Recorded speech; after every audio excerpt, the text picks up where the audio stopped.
What's going on, guys? It's Mark here with Anastacio with my partner once again, James.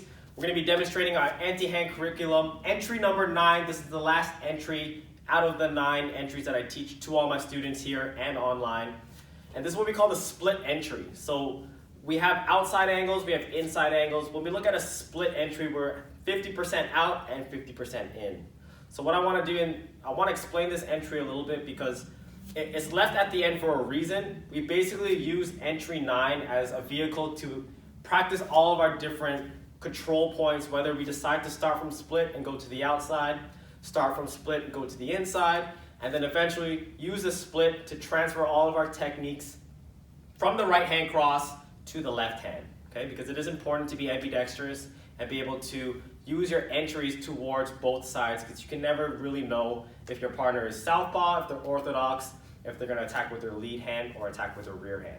Okay, so I'm going to show you how split entry works as a whole, and we're going to start breaking it down with some follow-ups. So off the cross, I'm pairing this cross over my shoulder, giving myself a little bit of a slip. My right hand is going to shoot through, and as I train this, I just put it beside my partner's face. But basically what this is doing, I'm jamming through the eyes or maybe slapping them across the eardrum. I'm smacking up, okay? So I'm creating this kind of crash motion as I isolate this right arm here, okay? When that happens, I'm gonna collapse the arm down, so I make a fist, and I'm gonna hit on the inside of the elbow. So the natural way it's supposed to bend. This arm is nice and stiff, so I hack it down, boom, and I collapse that arm in, okay?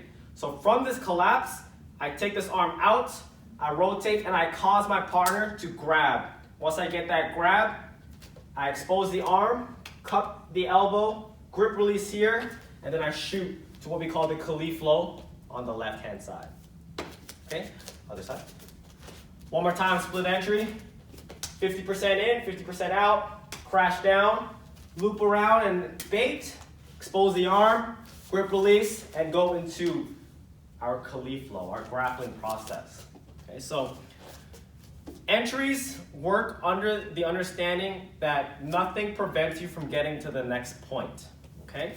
When you have an entry as complex as the split entry, it gives you a lot of variables. So no matter what position I end up in, no matter what kind of resistance my partner gives me, I always have an answer, okay?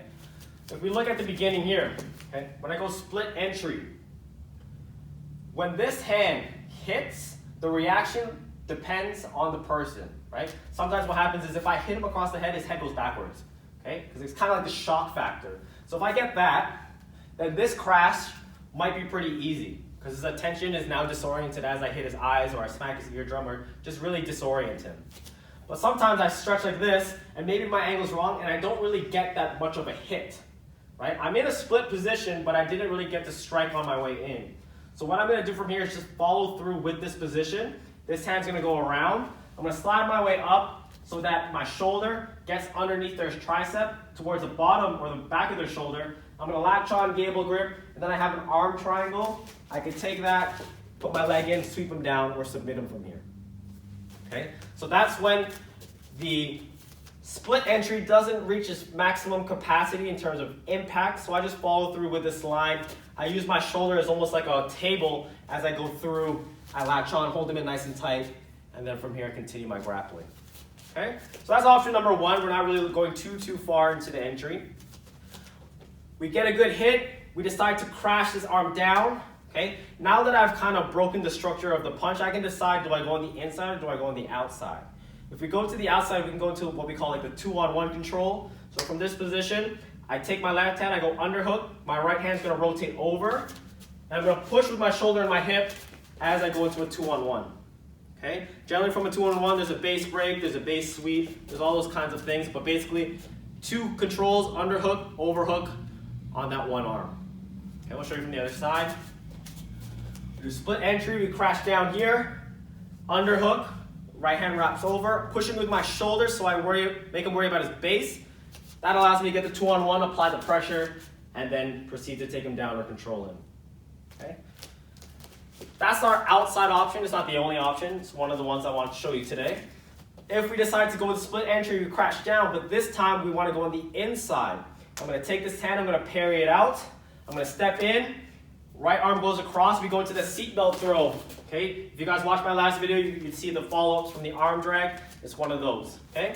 Basically, from this position, I can do any one of those techniques. I can do an arm drag takedown, I can do the seatbelt takedown, or I can do an arm drag to the back position and then go to the reverse seatbelt, depending on whichever one you want to do. So we have off the split, options to the outside, from the crash, option from the inside, okay?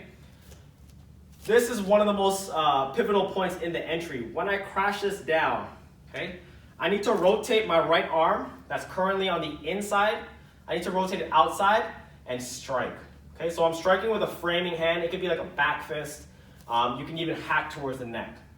So naturally, because my partner knows what entry 9 is, if I do this, that hand's gonna come up and almost like I baited him to grab that. Because once I get this connection, this is gonna allow me to bridge or transfer over to the left hand. But there comes a point in time where my partner doesn't know what I'm doing and his hand doesn't come up, and I instead hack across to his neck. So what I'm gonna do from here is apply the Kali flow by parrying this out, underhooking, and then doing my grappling techniques on the right arm, the way I'm used to from entry 1 all the way through 9, okay?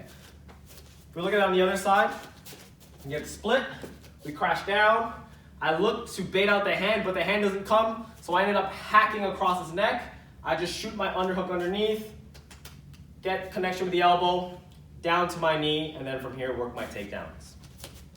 Okay, so that's what would happen if that hand didn't come up. If my partner is sharp, I crash it down, I get that bait, now we're going to take that and we're going to work off of this left hand connection, okay? So generally what happens, because of the orientation of my strike, I'm coming from my left shoulder, so there's only one way he can stop it, and it's by pressing that into my body. Okay? So if I was pressing back, there would be kind of like almost like a wrestling match here. But the thing is that I want that reaction, so as soon as I feel that, I'm gonna pull back, and that causes a little outbalance, and I let him push this. So I pull this hand to my temple, almost like I'm covering I'm a boxer, because I want this arm to be extended. Once I have this arm extended, my left hand goes underneath, and I'm gonna apply pressure on the back of their elbow here. I can use that as a control. But basically what I'm gonna do from here is I'm gonna apply the Kali flow on the left hand. So what I need to do is I need to get this hand to be released. Very, very simple, go away from the fingers, shoot underneath. Now I end up doing my technique on the left hand side. Okay, so if you look at that again, we have a split entry, we crash down, we bait, we expose the arm, we shoot underneath, and then we get our Kali flow on the other side. Follow-ups, all the things that I know in the right hand mirrored onto the left hand there. Okay, so split entry has a lot of different opportunities. It has a lot of different finishing points. It's a matter of what you feel, what's given to you, and honestly, what you feel like you're gonna be most successful at. So that's why we leave entry 9 all the way to the end. It's hard to learn all of the entries on right hand and left hand. As valuable as it is, you have to understand that as a beginner, as an intermediate student, you're still kind of learning your lefts and rights. So to learn them both at the same time, you're more prone to mistakes and confusing between the two. I believe that teaching everything on one side, progressing students to a certain point where they have a firm or fair understanding will make it much easier to transition to their offhand so that the progression is much quicker. It's just basically another perspective of the same technique that you learned. So hope you guys enjoyed that entry. If you did, make sure you comment below. Let me know what else you guys want to see. Like this video, subscribe if you're new to the channel. Check us out, AnastacioKhalid.com. Online memberships are available. And until next time, catch you guys then.